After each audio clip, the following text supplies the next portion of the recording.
Hello everyone, welcome to my channel. నా పేరు విజయ్. విజయవాడకి కొంత దూరంలో ఒక పాత బంగ్లా ఉండేది. అది ఎంతో కాలంగా నిర్మానుష్యంగా ఖాళీగా ఉంది. ఆ బంగ్లా బయట ఒక పెద్ద మర్రి చెట్టు కూడా ఉంటుంది.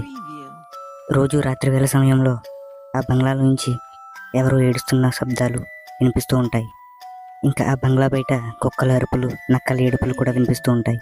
ఆ మర్రి చెట్టుకు ఒక ఉయ్యాల కూడా కట్టి ఉంటుంది. తరచూ రాత్రి వేళ సమయంలో ఆ ఉయ్యాల దానికదే ఊగుతూ ఉంటుంది. ఆ చుట్టుపక్కల ఉన్న ప్రజలందరూ రాత్రి వేళ సమయంలో అటుగా వెళ్ళాలంటే చాలా భయపడేవారు. అలా ఒకరోజు రాత్రి సురేష్ తన భార్య మౌనికతో కలిసి అలా వెళ్తుండగా వాళ్ళకి టైం తెలియలేదు. అప్పుడు మౌనిక ఎలా అంటుంది, చాలాసేపు అవుతుంది కదా, ఇప్పటికీ మనం ఇంటికి చేరుకోవాలి, ఇంకా వెళ్ళలేదేంటి అని అంటుంది. ఇంతలో సురేష్ అంటాడు, బహుశా మనం దారి తప్పినట్టున్నాం. ఇంతలో మౌనిక అంటుంది, నాకు చాలా భయం వేస్తుంది, ఇదంతా అడవిలా ఉంది, ఏదైనా అడవి జంతువులు మన పైన దాడి చేస్తాయేమో అని నాకు చాలా భయం వేస్తుంది అని సురేష్తో చెప్తుంది. అప్పుడు సురేష్ ఇలా అంటాడు, లేదు, అలా ఎందుకు జరుగుతుంది, ఇది అడవి కాదు, ఇదేదో గ్రామంలో ఉంది, చుట్టుపక్కల ఎవరో జనం ఉండే ఉంటారు, నువ్వేం భయపడు మౌనిక అని సురేష్ చెప్తాడు. అలా కొంత దూరం వెళ్ళిన తర్వాత కార్ దానికదే ఆగిపోతుంది. అప్పుడు మౌనిక భయపడుతూ ఉంటుంది, ఏమైంది, కారు ఎందుకు ఆపావు అని. ఇప్పుడు సురేష్ అంటాడు, ఏమో నాకేం తెలుసు, ఉన్నట్టుండి దానికదే ఆగిపోయింది, ఉండు ఒకసారి చూస్తాను అని చెప్పి సురేష్ కారు దిగుతాడు. బానెట్ ఓపెన్ చేసి ఏదో చూసి మళ్ళీ లోపలికి వెళ్ళి కార్ స్టార్ట్ చేయడానికి ట్రై చేస్తాడు. కానీ కార్ స్టార్ట్ అవ్వదు. ఈలోపు మౌనిక దృష్టి ఆ బంగ్లా వైపు పడుతుంది. అప్పుడు మౌనిక సురేష్తో అంటుంది, ఇక్కడ ఏదో పాత బంగ్లా ఉంది. అప్పుడు సురేష్ అంటాడు, ఓహో, అక్కడ ఎవరన్నా ఉండొచ్చేమో, పద మనం వెళ్ళి చూద్దాం అని అంటాడు. ఇంకా వాళ్ళిద్దరూ కారు దిగి ఆ బంగ్లా వైపు వెళ్తారు. అలా కొంత దూరం వెళ్ళిన తర్వాత మౌనిక ఇలా అంటుంది, ఈ బంగ్లా చూస్తే ఎన్నో ఏళ్ళుగా పాతబడిపోయి ఉన్నట్టుంది, ఇందులో ఎవరు ఉన్నట్టు కనిపించట్లేదు అని అంటుంది. అప్పుడు సురేష్ అంటాడు, ఇది చాలా బంగ్లాలా ఉంది, పెద్ద బంగ్లాలా ఉంది, ఇందులో ఎవరో ఒకరు ఉండే ఉంటారు, పద ఒకసారి వెళ్ళి చూద్దాం అని సురేష్ మౌనికతో అంటాడు. అలా బంగ్లా లోపలికి వెళ్ళి సురేష్ ఆ బంగ్లా మెయిన్ డోర్ని కొడతాడు. హలో, తలుపు తీయండి, లోపల ఎవరైనా ఉన్నారా అని సురేష్ అంటాడు. ఇంతలో ఒక ముసలావిడ ఒక చేతిలో లాఠీ మరొక చేతిలో లాంతర్ పట్టుకుని ఆ డోర్ ఓపెన్ చేస్తుంది. ఎవరు మీరు అని సురేష్ని అడుగుతుంది. అప్పుడు సురేష్ ఇలా అంటాడు, అమ్మ, నా పేరు సురేష్, తను నా భార్య మౌనిక, మేమిద్దరం ఇటుగా వెళ్తుండగా మా కార్ సడన్గా ఏదో ప్రాబ్లం వచ్చి ఆగిపోయింది. రాత్రి వేళ కదా, మేము ఇంకా అక్కడ ఉండలేక ఈ బంగ్లాలోకి వచ్చాం, మేము ఈ రాత్రి అంతా ఇక్కడే ఉండి ఉదయం వెళ్ళొచ్చా అని ఆ ముసలామని అడుగుతాడు. అప్పుడు ఆ ముసలావిడ ఎలా అంటుంది, మీరు ఇక్కడ ఉండొచ్చు, కానీ ఈ బంగ్లా పాతది కదా, లోపలన్నీ విరిగిపోయి ఉంటాయి, మీరు ఉండడం కొంచెం ఇబ్బందిగానే ఉంటుంది అని అంటారు. ఈలోపు మౌనిక, పర్లేదమ్మా, ఎలా ఉన్నా పర్లేదు, మేము ఇక్కడ ఉండగలం, ఒకరోజు రాత్రికే కదా, ఏం పర్లేదు అని అంటుంది. సరే అయితే మీ ఇష్టం అని ఆ ముసలావిడ అంటుంది. ఈలోపు డోర్ ఓపెన్ చేస్తారు. వాళ్ళిద్దరూ లోపలికి వెళ్తారు. ఆ ముసలామె ఆ లాంతర్ని హాల్లో పెట్టి, ఈ రోజు రాత్రికి మీరిద్దరూ ఇక్కడే హాల్లో పడుకోండి అని చెప్తుంది. దీంతో మౌనిక సరే మామ అని చెప్పేసి అంటుంది. ఆవిడ లోపలికి వెళ్ళిన తర్వాత మౌనిక ఇంకా సురేష్ మాట్లాడుకుంటారు. ఈ అమ్మ చాలా మంచిదానిలా ఉంది, మనం రాత్రి వేళ ఉండడానికి మనకి షెల్టర్ ఇచ్చింది అని మౌనికతో అంటుంటాడు. అవును, నిజమే, ఇలాంటి రోజుల్లో ఇలాంటి వాళ్ళు ఉండడం చాలా గొప్ప అని మౌనిక సురేష్తో అంటుంది. అలా మాట్లాడుకున్నాక వాళ్ళిద్దరూ సోఫాలో పడుకుంటారు. అలా అందరూ పడుకున్న తర్వాత అందరూ గాఢ నిద్రలోకి వెళ్ళిపోతారు. సురేష్కి మధ్యలో మెలకు వచ్చి లేస్తాడు. ఇంతలో మౌనిక తనకి కనిపించదు. హే మౌనిక, హే మౌనిక అని చెప్పి సురేష్ గట్టిగా అరుస్తాడు. కానీ మౌనిక ఎక్కడా ఉండదు. ఇంత రాత్రి వేళలో తెలియని ప్లేస్లో తను ఎక్కడికి వెళ్ళి ఉంటుంది అని సురేష్ చాలా కంగారు పడతాడు. అప్పుడు సురేష్ అక్కడే ఉన్న లాంతర్ను తీసుకుని మౌనికని వెతకడం మొదలు పెడతాడు. అలా ఆ బంగ్లా మొత్తం తనను వెతుకుతూ ఉంటాడు. అలా బంగ్లాలో అన్ని గదుల్లో మౌనికను వెతుకుతాడు. కానీ మౌనిక తనని ఎక్కడా కనిపించలేదు.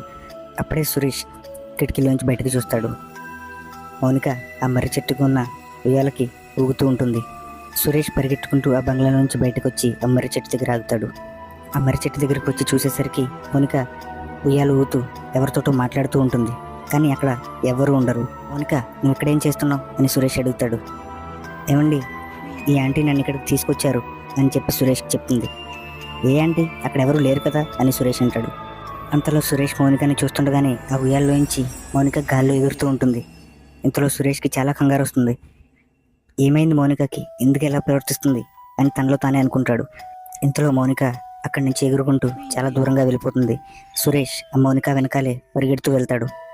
ఈలోపు సురేష్ని వెనకాలే రావడం చూసి మౌనిక మళ్ళీ మర్రి చెట్టు దగ్గరికి వెళ్ళిపోతుంది. ఈలోపు మర్రి చెట్టు తనను మింగేస్తుంది. అయ్యో మౌనిక, ఏమైంది నీకు? ఎక్కడున్నావు మౌనిక అని చెప్పి కంగారు పడుతూ సురేష్ అరుస్తూ ఉంటాడు. ఇంతలో లోపల ఉన్న ఆ అమ్మ దగ్గరికి వెళ్ళి బయట ఏం జరుగుతుందని చెప్పేసి వెళ్దామని అనుకుంటాడు. అలా బంగ్లాలోకి వెళ్ళేసరికి లోపల ఎవరు ఉండరు. సురేష్కి అక్కడ ఏం జరుగుతుందో ఏం అర్థం కాదు. వెంటనే మళ్ళీ మర్రి చెట్టు దగ్గరికి వస్తాడు. అక్కడికి వచ్చి చూసేసరికి మౌనిక అదే ఉయ్యాలకు మళ్ళీ ఊగుతూ ఉంటుంది. అప్పుడు సురేష్ మౌనిక దగ్గరికి వెళ్ళి మౌనికాని ముట్టుకున్న వెంటనే మౌనిక ఒక వింతైన రూపంలో భూతం కింద మారిపోతుంది. అలా మారి గట్టిగా నవ్వుతూ సురేష్ వైపుగా చూస్తూ ఉంటుంది. ఆ భూతాన్ని చూసి సురేష్ ఎంతగానో భయపడి ఆ చెట్టు దగ్గర నుంచి చాలా దూరంగా పరిగెడతాడు. అలా పరిగెట్టుకుంటూ బంగ్లా లోపలికి వెళ్ళిపోతారు. అప్పుడు సురేష్ని తరుముకుంటూ మౌనిక తన వెనకాలే బంగ్లా లోపలికి వెళ్తుంది. ఆ భూతం బంగ్లా లోపల అడుగుపెట్టిన వెంటనే పాడుపడిపోయి ఉన్న బంగ్లా మొత్తం కొత్తగా మారిపోతుంది. అప్పుడు మౌనిక సురేష్తో ఇలా అంటుంది, నువ్వు నా బంగ్లాలోకి వచ్చావు, ఇప్పుడు నిన్నెవరూ కాపాడలేరు అని. అప్పుడు సురేష్ కంగారు పడుతూ ఉంటాడు. ఏంటి మౌనిక, ఏమైంది నీకు, ఇలా ఎందుకు మాట్లాడుతున్నావు అని అడుగుతాడు. దానికి మౌనిక ఏం సమాధానం చెప్పదు. అలా సురేష్ని చూస్తూ గట్టిగా నవ్వుతూ ఉంటుంది. అప్పుడు సురేష్ భయంతో మేడ మీదకి వెళ్ళి మెట్లు ఎక్కుతాడు. అప్పుడు ఆ మెట్లు వాటంతటవే వెనక్కి రావడంతో సురేష్ చాలా కంగారు పడతాడు. అసలు అక్కడ ఏం జరుగుతుందో సురేష్కి కొంచెం కూడా అర్థం కాదు. ఈ భూతం నన్ను వదిలేటట్లేదు అని సురేష్ మనసులో అనుకుంటాడు. అప్పుడు మౌనిక నవ్వుతూ గట్టిగా అంటుంది, అవును నువ్వు కరెక్ట్గానే చెప్పావు అని అంటుంది.